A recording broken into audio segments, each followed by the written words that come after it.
creado un aparato para demostrar cómo puede afectar HAARP a la atmósfera. Esto de aquí es un generador de nubes, un nebulizador ultrasónico que crea las partículas de agua que forman las nubes. En este momento la cámara se está llenando de partículas microscópicas de agua. Como ves, está casi cubierta de vapor y el vapor se está condensando un poco por los lados. Espera, ahora lo verás mejor. Como ves, se ha formado una niebla espesa, la misma que puede haber en una nube a 15 kilómetros de altura. En el fondo del generador de nubes, Agnew ha construido un transmisor de ondas ELF, una versión en miniatura de HAARP. Solo estamos utilizando 100 vatios, es muy seguro. Cuando Agnew enciende el transmisor de ondas ELF y empieza a dirigir ondas ELF a la simulación de nube, la nube empieza a ascender hacia el techo de la cámara llevándose con ella la humedad.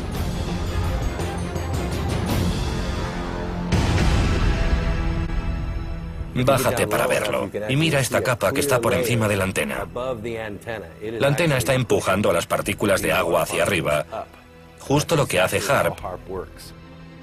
No solo hemos alejado la nube de la antena, sino que la hemos empujado hacia este hueco. Eso es exactamente lo que hace HAARP. Ionizar las partículas y empujarlas hacia el espacio. HAARP es uno de los varios transmisores de ondas ELF que existen en el planeta.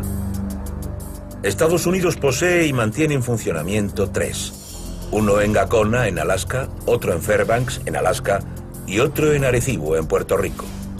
Rusia tiene uno en Balsisurk, cerca de Nizhny Novgorod, y la Unión Europea tiene uno cerca de Tromsø, en Noruega. Trabajando al unísono, estos transmisores podrían cambiar el clima de cualquier parte del mundo, variar completamente la trayectoria de las corrientes en chorro y provocar enormes lluvias torrenciales o sequías. Incluso los huracanes serían manipulables si con el calentamiento de la atmósfera se produjesen capas de altas presiones que actúan a modo de barrera desviando su curso. El gobierno de Estados Unidos se mantiene firme en su posición de que HAARP es solo un centro de investigación atmosférica, pero se da la circunstancia de que desde su apertura varios expertos han señalado extrañas anomalías en el tiempo, entre ellas inundaciones catastróficas, huracanes y terremotos.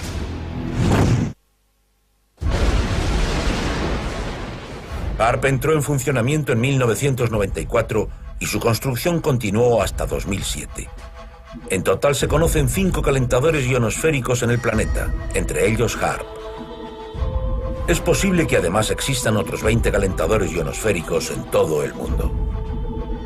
No hay ninguna prueba concluyente que demuestre que se están utilizando como armas climáticas, aunque todos pueden interferir en la ionosfera. Y eso nos conduce a otro fenómeno. Diciembre de 2001. Los científicos de la NASA del Centro de Investigación Ames, en Palo Alto, en California, hacen un descubrimiento. Tras estudiar más de 100 terremotos con magnitudes de 5 o más puntos en la escala de Richter, descubren que todos están precedidos por alteraciones eléctricas en la ionosfera. ¿Podrían estar relacionados con HAARP o con alguna instalación similar? Pensar que HAARP puede excitar artificialmente la ionosfera hasta el punto de causar un terremoto me deja asustado. El profesor Agnew experimentó de primera mano la fuerza de las ondas ELF. En los años 80, Agnew fue contratado por una empresa de energía para localizar gas y petróleo por medio de las ondas ELF, con una frecuencia mucho más baja. Este proceso se denomina tomografía de tierra. Pero en una ocasión el profesor Agnew cree que las ondas ELF provocaron accidentalmente un terremoto.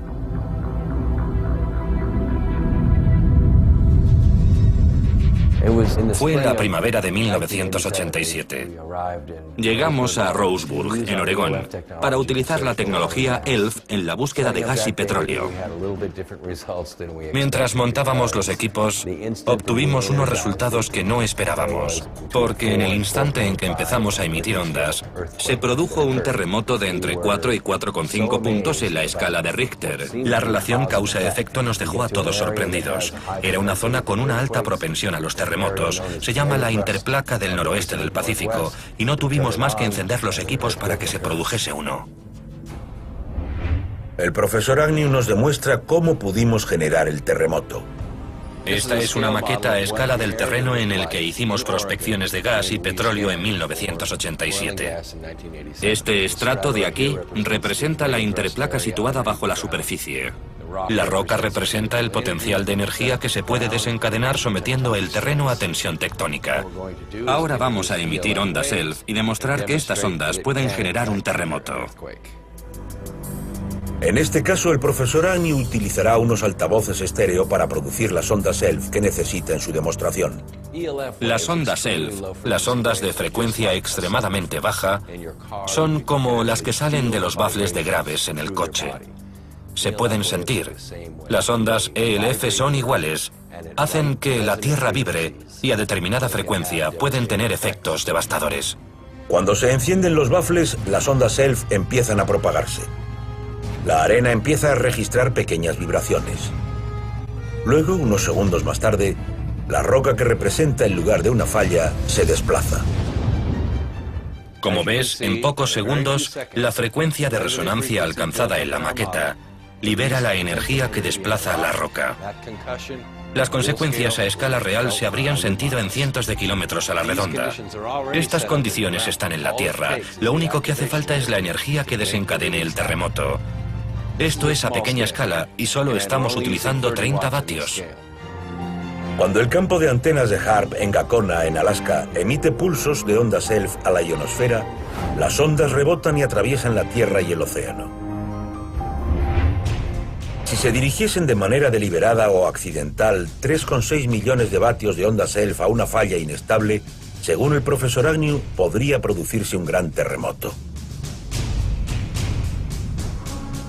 Pensemos en pequeños casos de inestabilidad. ¿Cuánto cuesta provocar una avalancha? Solo que alguien camine sobre una placa de hielo inestable. ¿Cuánto cuesta provocar un terremoto? Pues solo que llegue una determinada señal a la Tierra a una zona al límite de tensión, y ese leve soplo de aire, en nuestro caso un taladro, es capaz de liberar toda la tensión contenida. Los teóricos de la conspiración creen que HAARP es responsable del desencadenamiento de terremotos en territorios enemigos como Irán, China y algunas zonas de Afganistán en los últimos 3 años.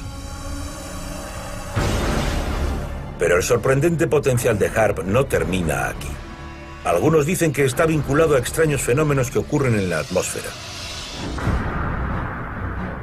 En los últimos años hemos visto formarse extrañas nubes en los cielos de todo el mundo con frecuencia cada vez mayor. Creo que la mayoría de los estadounidenses nos hemos preguntado alguna vez qué son esas estelas que atraviesan el cielo dibujando cuadrículas, líneas paralelas y ahora esas X tan habituales. Muchos nos hemos preguntado qué son esas estelas. Aunque en el terreno de la especulación, algunos investigadores sugieren que estas extrañas formaciones de nubes son otro agente de la guerra climática. A primera vista, parecen sencillas estelas de condensación procedentes de los aviones a reacción. Pero las estelas permanecen en el cielo durante horas, a veces durante todo un día, y forman una especie de nube artificial. Algunos científicos las denominan estelas químicas.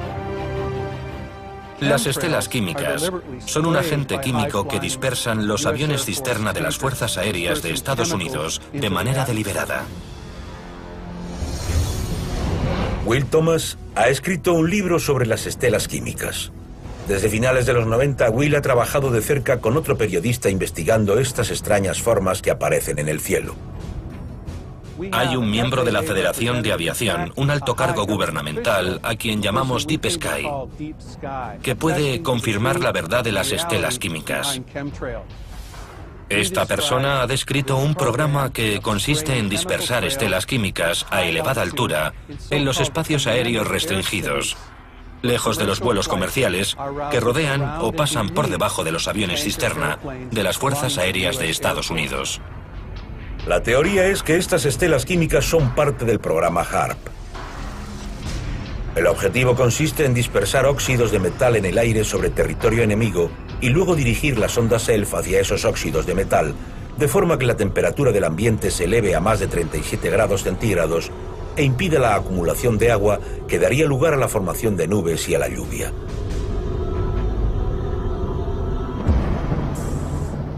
Las ondas ELF producidas por HAARP rebota en la ionosfera y trazan una curva por encima de la Tierra, desde el horizonte hasta el suelo, de forma que cualquier ha creado un aparato para demostrar cómo puede afectar HAARP a la atmósfera. Esto de aquí es un generador de nubes, un nebulizador ultrasónico que crea las partículas de agua que forman las nubes. En este momento la cámara se de altura. En el fondo del generador de nubes, Agnew ha construido un transmisor de ondas ELF, una versión en miniatura de HAARP. Solo estamos utilizando 100 vatios, es muy seguro. Cuando Agnew enciende el transmisor de ondas ELF, Está llenando de partículas microscópicas de agua. Como ves, está casi cubierta de vapor y el vapor se está condensando un poco por los lados. Espera, ahora lo verás mejor. Como ves, se ha formado una niebla espesa, la misma que puede haber en una nube a 15 kilómetros. La antena está empujando a las partículas de agua hacia arriba, justo lo que hace HAARP. No solo hemos alejado la nube de la antena, sino que la hemos empujado hacia este hueco. Eso es exactamente lo que hace HAARP. Ionizar las partículas. Y empieza a dirigir ondas ELF a la simulación de nube. La nube empieza a ascender hacia el techo de la cámara, llevándose con ella la humedad.